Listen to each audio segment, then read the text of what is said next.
नमस्कार, स्वागत है आप सभी का संसद टीवी में। मैं हूं आपके साथ अमृता चौरसिया और आज की चर्चा में आज बात राज्यसभा दिवस की।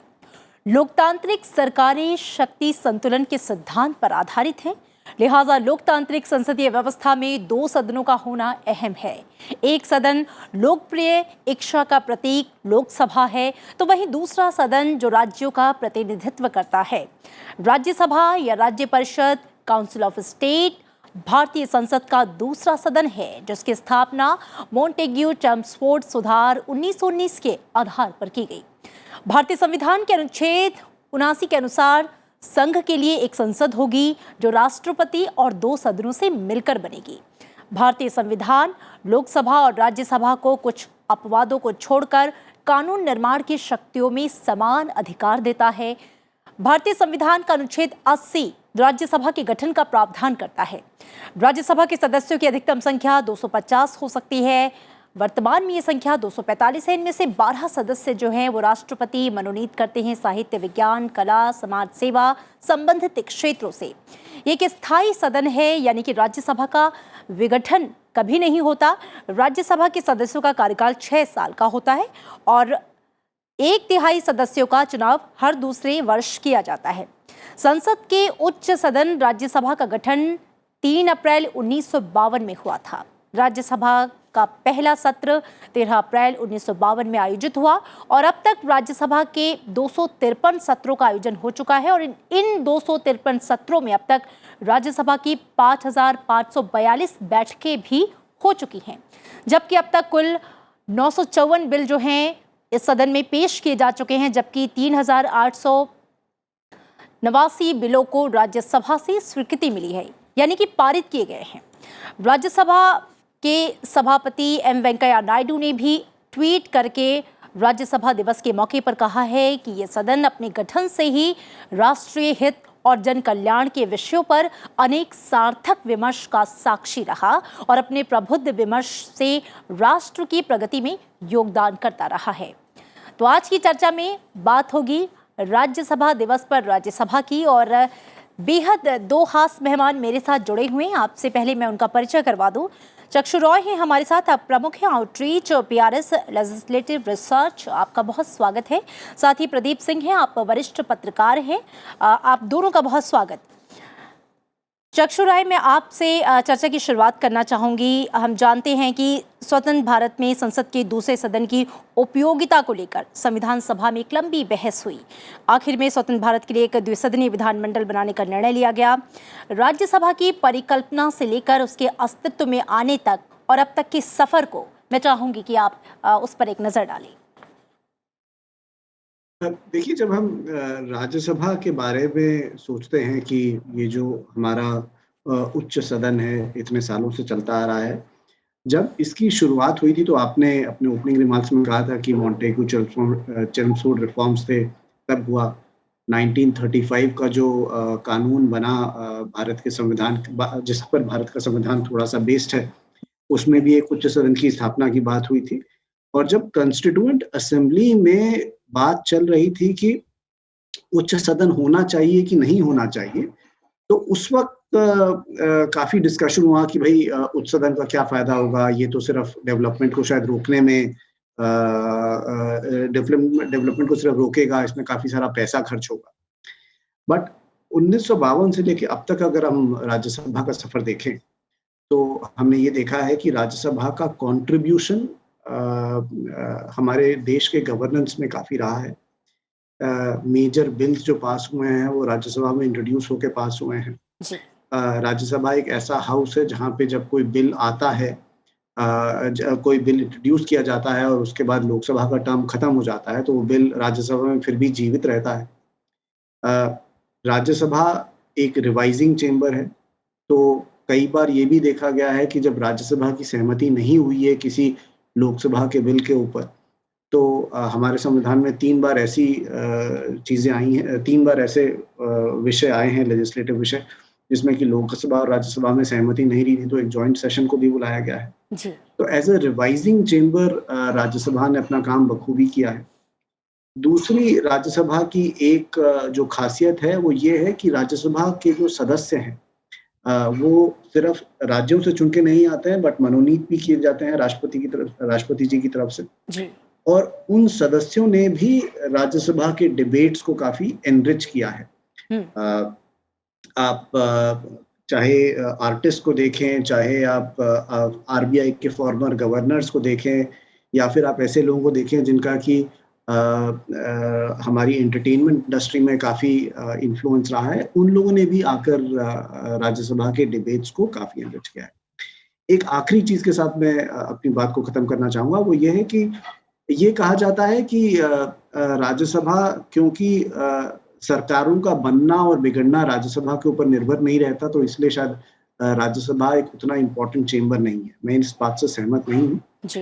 राज्यसभा को हमारे संविधान ने कुछ पावर्स दी हैं जो कि थोड़ी-सी अलग हैं। जैसे कि राज्यसभा के पास पावर है कि अगर 2/3 बहुमत से रेज़ोल्यूशन पास हो, तो वो स्टेट लिस्ट के ऊपर, जो हमारी संविधान की स्टेट लिस्ट है, उसके ऊपर भी कानून बन सकता है। हुँ, हुँ। अगर लोकसभा अपने सेशन में नहीं है, तो राज्यसभा इमरजेंसी को 30 दिन के लिए एक्सटेंड करने का भी प्रावधान है। हुँ, हुँ। ऑल इंडिया सर्विस को बनाने का प्रावधान भी राज्यसभा के पास है। तो both as a revising chamber और एज़ अ चेंबर जहाँ पर कि काफ़ी अच्छा डिस्कशन रहता है, हुँ। राज्यसभा ने अपना काम बखूबी किया है जी। 1952 से लेके अब तक। जी। बिल्कुल, तो राज्यसभा जो है अपना जो काम है बखूबी निभा रही है। प्रदीप सिंह, मैं आपका रुख करना चाहूँगी जिन बातों को चक्षु रॉय ने भी रखा, और 3 अप्रैल 1952 के बाद से अब तक रिवाइजिंग चैम्बर के रूप में राज्यसभा के सफ़र को आप कैसे आंकते हैं? देखिए, जब संविधान बन रहा था तो इस बात पे बड़ी चर्चा हुई थी कि यूनिकैमरल हाउस हो या बाईकैमरल हो। तो बड़ी चर्चा के बाद ये हुआ कि भाई, भारत जिस तरह का देश है, जितनी विविधताओं का देश है, हुँ। उसमें केवल एक लोकसभा से उसका रिप्रेजेंटेशन नहीं हो सकता। दूसरा ये भी हुआ कि चूँकि हमारा संघीय ढांचे पर बहुत ज़्यादा ज़ोर है और ज़रूरत भी है, उस समय जब आज़ादी मिली और बँटवारा हुआ देश का, और जिस तरह से विभिन्न रियासतों को जोड़ा गया, तो उस समय संघीय ढांचे का महत्व और ज़्यादा था, आज भी जी। है। तो उस समय ये तय हुआ कि बाइकैमरल हाउस होना चाहिए, एक ऐसा हाउस हो जो लोकसभा की जो उत्तेजना है, जो वहाँ की के दबाव हैं उनके सदस्यों पर, लोकसभा के चुनाव क्षेत्र के मतदाताओं के, राजनीति के, उनसे थोड़ा अलग जो है, हुँ। जो ठंडे दिमाग से बैठकर ज़्यादा विस्तार से चर्चा करके जो कानून बन रहा है उन पर विचार करे, और अगर कोई संशोधन की ज़रूरत है, सुझाव की ज़रूरत है, तो उसको जो है लोकसभा को वापस भेजे और वो विचार करके फिर तय करे कि इस पर आगे बढ़ना है, इसको मानना है, नहीं मानना है। उसके लिए अलग-अलग व्यवस्थाएँ हैं, जिस तरह से अधिकार मिले हैं राज्यसभा को, जो लोकसभा के पास नहीं है। देखिए, दोनों की शक्तियों में बैलेंस, इसीलिए रिवाइजिंग हाउस के रूप में ज़्यादा इफ़ेक्टिव अगर हो सकी राज्यसभा, तो उसका कारण ये था कि दोनों हाउस की शक्तियों को में संतुलन बिठाने की जी। कोशिश की गई।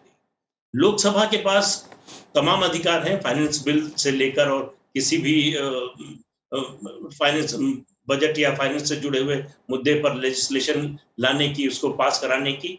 लेकिन राज्यसभा को एक विशेष अधिकार दिया गया कि हुँ। जो 3 लिस्ट है हमारी, जिन पर कानून बनता है, सेंट्रल लिस्ट, स्टेट लिस्ट और कॉन्करेंट लिस्ट। तो सेंट्रल लिस्ट में जो विषय है उस पर राज्य कानून नहीं बना सकते, जो हुँ। स्टेट लिस्ट में है उस पर केंद्र सरकार नहीं बना सकती, कॉन्करेंट लिस्ट में जो है उस सम्मति सूची जिसको कहते हैं, उसमें दोनों बना दो सकते हैं कानून जी। उन विषयों पर। लेकिन राज्यसभा को ये अधिकार है कि 2/3 बहुमत से प्रस्ताव पास करके राज्य सूची में शामिल किसी विषय पर कानून बनाने का अधिकार दे दे, लेकिन वो 1 साल के लिए वैलिड होगा, जिसको 1 साल और बढ़ाया जा सकता है। जी। तो इस तरह के और कई अधिकार जो है राज्यसभा को दिए गए, यही सोचकर फिर नॉमिनेटेड सदस्यों की जो है इसमें व्यवस्था की गई। उसका कारण ये है कि भाई, जो लोग कला से जुड़े हुए हैं, साहित्य संस्कृति से जुड़े हुए हैं, समाज सेवा से जुड़े हुए हैं, वो हुँ। चुनकर नहीं आ सकते, वो चुनावी राजनीति में उस तरह से प्रभावी नहीं हो सकते, उनके लिए मुश्किल होगा चुनकर आना। तो उनकी आवाज भी जो है वो संसद में सुनाई दे। तो इसके लिए 12 सीटें रखी गई कि 12 सदस्य राष्ट्रपति इन विभिन्न क्षेत्रों के जो विशेषज्ञ हैं उनको नॉमिनेट करेंगे। जी। तो कुल मिलाकर जो हाउस बना, हाउस ऑफ एल्डर्स भी इसको कहते हैं और काउंसिल का भी हाउस कहते हैं। ये दरअसल राज्यों की बात ज्यादा पहुंच सके संसद में और देश भर में, कानून जो बना रहे हैं, कानून जो बन रहा है उन पर उनकी भी से हो, इसका एक मकसद था। जी। दूसरा मकसद था कि जो कानून बनकर विधेयक पास होकर लोकसभा से आता है, उसमें अगर किसी संशोधन की जरूरत है, वहां किसी राजनीतिक मंशा से, किसी राजनीतिक इरादे से कोई ऐसा कानून पास किया जा रहा है जो शायद देश के हित में उतना ना हो या आगे चलकर उसमें कुछ समस्या हो सकती है, तो उसको सुधार सके राज्यसभा, इसलिए बनाया गया। और अभी अगर ये सफर देखें इतने सालों का, इतने दशकों का, तो ये कह सकते हैं कि राज्यसभा अपनी जिम्मेदारी निभाने में काफी हद तक कामयाब रही है। बिल्कुल, तो कुल मिलाकर दोनों सदनों का जो संतुलन बना है, जी, राज्यसभा की जो विशिष्ट भूमिका है, उसमें इसीलिए ऐसे लोगों को तरजीह देने की बात हुई। उसमें उम्र की सीमा सदस्य की बढ़ाकर रखी गई कि ज्यादा मैच्योर लोग आए, गंभीर लोग आए, वो उन पर उस तरह का जो है मतदाताओं का, निर्वाचन क्षेत्र का दबाव ना हो। तो मेरा मानना है कि कुल मिलाकर अगर देखिए कोई सिस्टम जो है परफेक्ट नहीं होता, राज्यसभा भी परफेक्ट है ऐसा नहीं कह सकते, लेकिन औसत अगर देखें तो औसत के नजरिए से बहुत बेहतर काम हुआ। बिल्कुल, तो बेहतरीन आपने इसे आका। चक्षु रॉय जी, जो बातें रखी प्रदीप सिंह ने, जिस तरीके से रिवाइजिंग चैम्बर के रूप में एक उपयोगिता क्या रही और क्या सफ़र रहा, बेहतरीन तरीके से उन्होंने समझाया। मैं आपसे समझना चाहूँगी, ये जो नियंत्रण और संतुलन यानी चेक एंड बैलेंस के सिद्धांत के अनुसार भारतीय लोकतांत्रिक व्यवस्था में ये कितना ज़रूरी था कि दो सदनीय व्यवस्था हो, और जो चीज़ें हमने देखी या जो बातें प्रदीप सिंह जी ने भी बताई, ये कितना ज़रूरी था नियंत्रण और संतुलन का ये सिद्धांत? आपने जो ये फ्रेज इस्तेमाल किया है नियंत्रण और संतुलन, ये काफ़ी अच्छा है। और अगर मैं इसको 3 भागों में लूँ, तो अगर विधायी कार्रवाई पर नियंत्रण और संतुलन की बात करी जाए, तो जब मैं पढ़ रहा था तो मैंने ये देखा कि 1960-70 के दशक में लोकसभा ने कानून पास किया था डाउरी प्रोहिबिशन को लेकर, और राज्यसभा ने उस कानून के कुछ प्रावधानों पर अपनी टिप्पणी करी थी और उस पर कुछ अमेंडमेंट करे थे।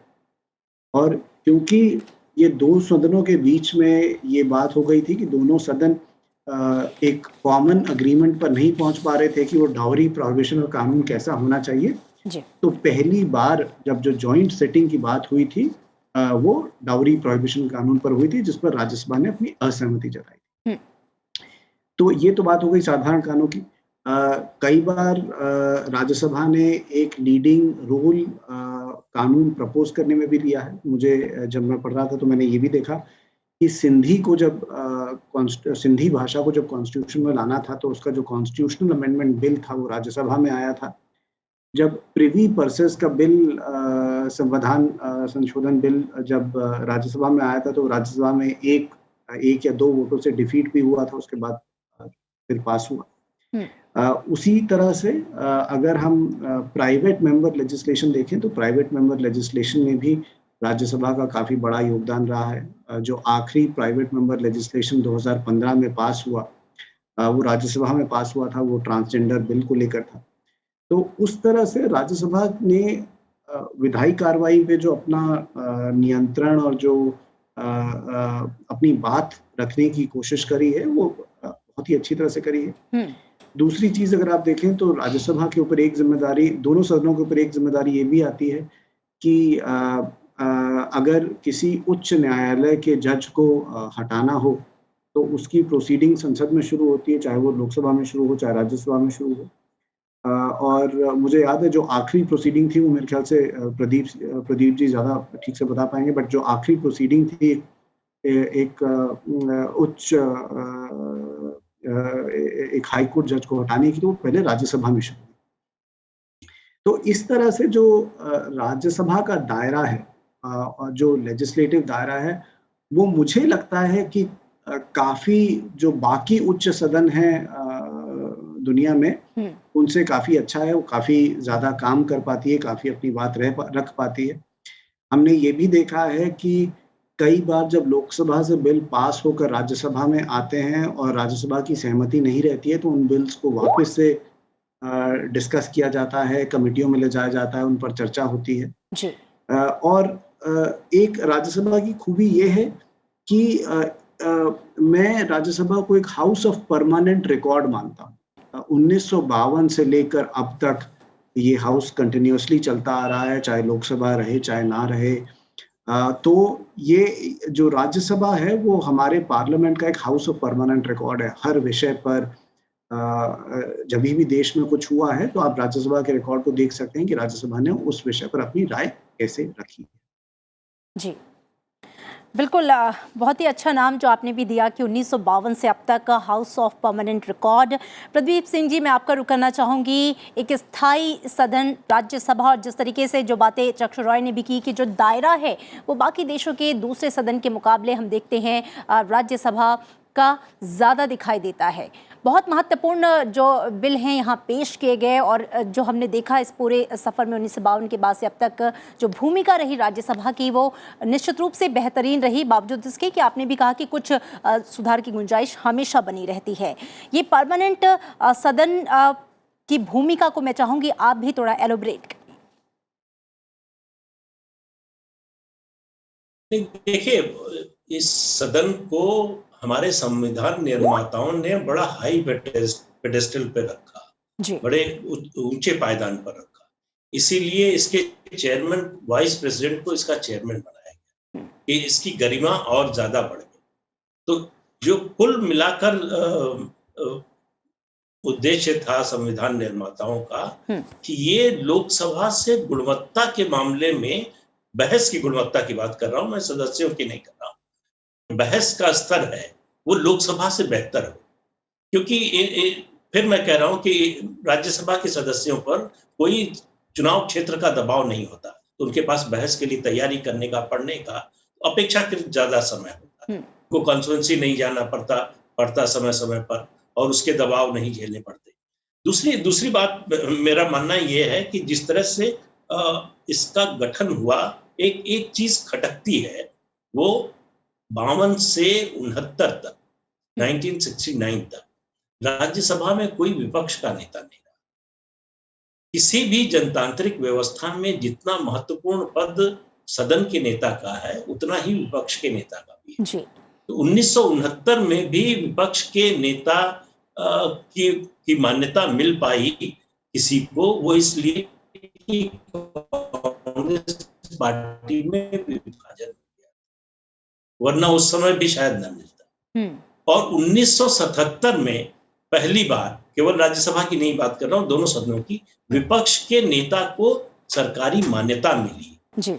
उससे पहले तक जो सबसे बड़ा नेता होता था, अगर वो एक निश्चित संख्या है, 10% है सदन के कुल सदस्यों की संख्या का, वो उतनी संख्या है तो उसका नेता विपक्ष का नेता माना जाता था। लेकिन उसको कोई सुविधा नहीं मिलती थी, कोई सैलरी नहीं मिलती थी, कोई दूसरे अधिकार उसको नहीं थे। ये 1977 में जनता पार्टी की सरकार में मोरारजी देसाई प्रधानमंत्री थे, तब पहली बार हुआ। तो पहली बार लोकसभा और राज्यसभा दोनों को एक विपक्षी दल का नेता मिला, जो मान्यता प्राप्त नेता था, जिसको सुविधाएं प्राप्त थी, कैबिनेट मिनिस्टर का दर्जा प्राप्त था। तो ये संविधान बनाते समय या जो लोग सत्ता में उस समय थे, उन्होंने इस बात पर क्यों नहीं गौर किया, ये थोड़ा आश्चर्यजनक लगता है कि विपक्ष की भूमिका देखिए, जैसे दूसरे हाउस की भूमिका है कि निचले सदन पर वो निगरानी रखे, अंकुश रखे, उसको जो है उसके काम को बेहतर बनाए, उसी तरह से विपक्ष की भूमिका होती है सरकार पर अंकुश रखने की। सरकार गलती कर रही हो तो उसको सुधारने की, सरकार को बताए कि देश में और जो वर्ग हैं उनकी क्या मांग है, उनकी क्या सोच है। तो एक व्यापक दायरा बने, अगर कोई भी लेजिस्लेशन आ रहा है तो उसमें विभिन्न वर्गों का प्रतिनिधित्व हो, इसकी कोशिश। तो ऐसे में विपक्ष की अवहेलना या कहें उपेक्षा जो है इतने लंबे समय तक होती रही, ये थोड़ा आश्चर्यजनक मुझे लगता है। जी बिल्कुल। चूंकि अब वक्त भी कम है, चक्षु रॉय जी, मैं आपका रुख करना चाहूँगी। और क्लोजिंग रिमार्क के साथ मैं चाहूँगी कार्यक्रम को हम समाप्त करेंगे। राज्यसभा के सफ़र पे हमने बात की, उपयोगिता पे बात की, रिवाइजिंग चैम्बर और नियंत्रण और संतुलन के सिद्धांत को लेकर भी बेहतरीन चर्चा हुई। विभिन्न वर्गों का प्रतिनिधित्व और जैसा कि सभापति राज्यसभा एम वेंकैया नायडू ने भी कहा है कि एक उच्च स्तर का जो है वो डिस्कशन और प्रबुद्ध विचार विमर्श से राष्ट्र की प्रगति में जो है वो राज्यसभा योगदान देता रहा है और आगे भी उन्होंने उम्मीद जताई है कि जो सदस्य हैं वो इसी गति से और इसी समन्वय के साथ आगे बढ़ते रहेंगे। मैं चाहूँगी कि आप एक क्लोजिंग कमेंट इस पर करें। मेरी आखिरी एक टिप्पणी ये रहेगी कि राज्यसभा का जो काम इतना अच्छी तरह से चलता हुआ आ रहा है और राज्यसभा को और राज्यसभा के सदस्यों को ये सोचना चाहिए कि अगर इसी फाउंडेशन पर राज्यसभा को और अच्छा काम करना है तो उसके अपने रूल्स और रेगुलेशंस में क्या बदलाव आने चाहिए। जी। कई बार माननीय चेयरमैन महोदय ने स्टैंडिंग कमिटीज के ऊपर काफ़ी अपना स्ट्रेस दिया है। इनफैक्ट बजट सेशन में तो उन्होंने स्टैंडिंग कमेटियों का पूरा लेखा जोखा दिया कि स्टैंडिंग कमेटियों ने बजट के अंतराल में कितना काम किया था। तो राज्यसभा का एक अच्छा रोल ये रह पाएगा कि राज्यसभा अपने रूल्स को किस तरह से बदल सकता है और अच्छा विधायी कार्य करने के लिए और अच्छा डेलिब्रेशन करने के लिए। ये एक राज्यसभा के लिए चैलेंज भी है, अपॉर्चुनिटी भी। जी बिल्कुल। आप दोनों खास मेहमानों का बहुत शुक्रिया इस चर्चा में शामिल होने के लिए। शुक्रिया। तो भारतीय राजनीति में उतार चढ़ाव के बावजूद राज्यसभा राजनीतिक, सामाजिक मूल्य और सांस्कृतिक विविधता का पोषण करने वाली एक संस्था बनी हुई है और जिस तरीके की विविधता और अलग अलग वर्गों का प्रतिनिधित्व है, जो उच्च स्तर हैं, उच्च मानक हैं विचार विमर्श के, उसके साथ ही आगे बढ़ रही है। इसके अलावा लोकसभा के साथ ये संप्रभु, समाजवादी, धर्मनिरपेक्ष, लोकतांत्रिक गणराज्य जैसे मूल्यों का ध्वजवाहक भी है। तो आज की चर्चा में फिलहाल इतना ही। दीजिए इजाजत। नमस्कार।